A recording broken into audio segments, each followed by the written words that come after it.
Hi, I'm Major Emillio. Welcome to Fire Station number 8.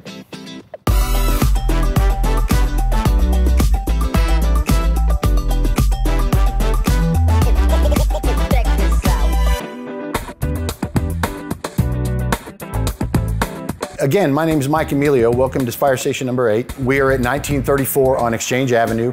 That's in the stockyards of Oklahoma City between Agnew and South Penn. And we are a two-company house, although we have the abilities to go to several auxiliary rigs, which I'll show you in just a minute.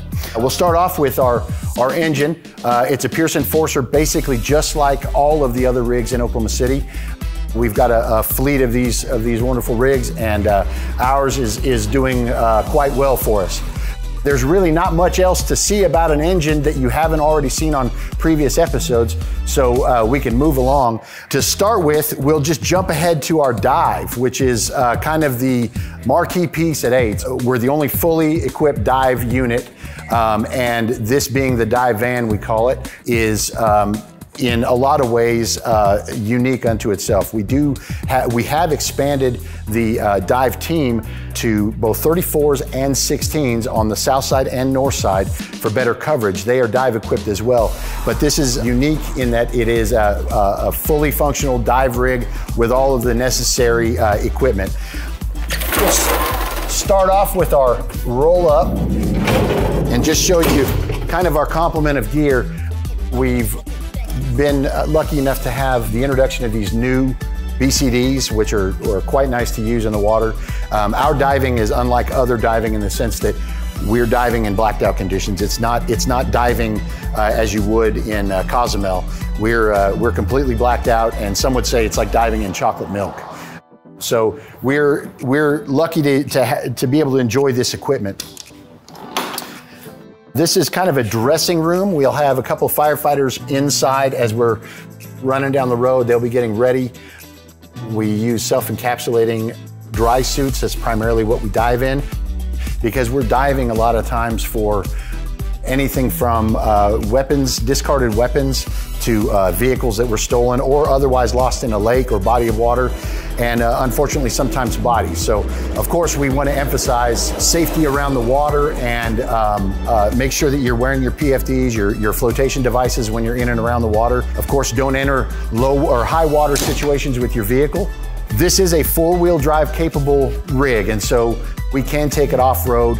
And I will emphasize that this rig has made the most dives of any rig in the Oklahoma City Fire Department. And for 7s, you can take that to the bank. This is the busiest dive rig in the city, hands down, across all history of the Oklahoma City Fire Department. We take behind us a boat, which offers us a very nice dive platform.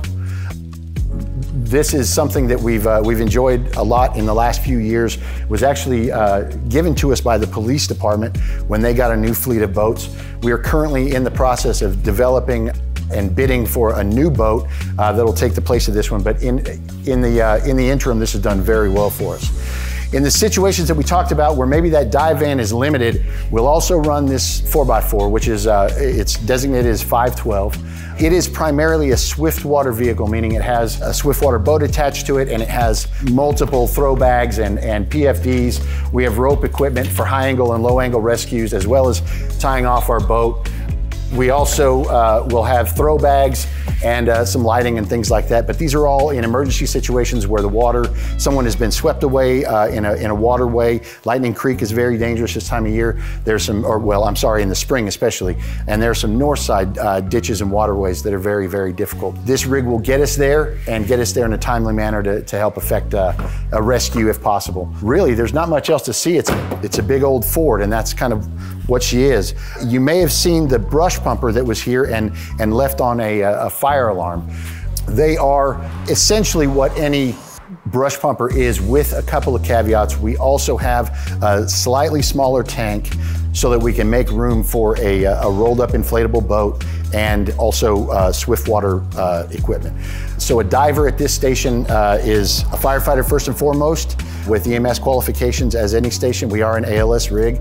And then secondarily, they have the capabilities, they're open water and public safety diver certified, and as well as swift water certified, meaning that we are swift water technicians. And now we're in our bunker closet. This has been arranged, again, through the thoughtfulness of the fire department. We have these bunker grids, which are similar to the other stations you've seen. We have 15 members here. Currently, we're about 5 per shift, so that accounts for 15 people.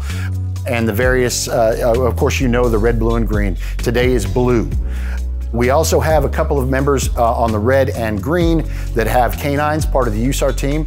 A good majority of the firefighters here, being a special operations station, special services station, are canine or are USAR, these being the canine people. So with that, we'll go back inside and check out the inside of the station.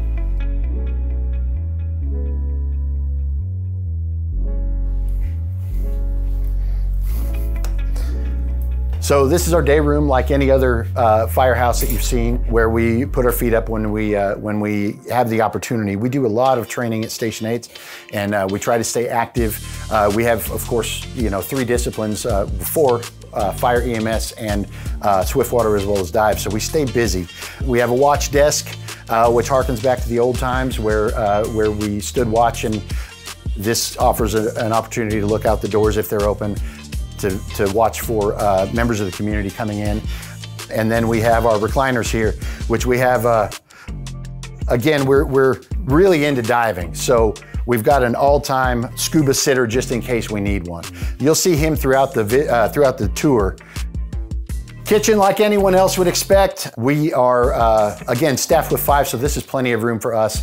We have a dedication to the powers that be here, so we like to light some candles and offer a sweet food for good luck on the fire service and a good day to have. So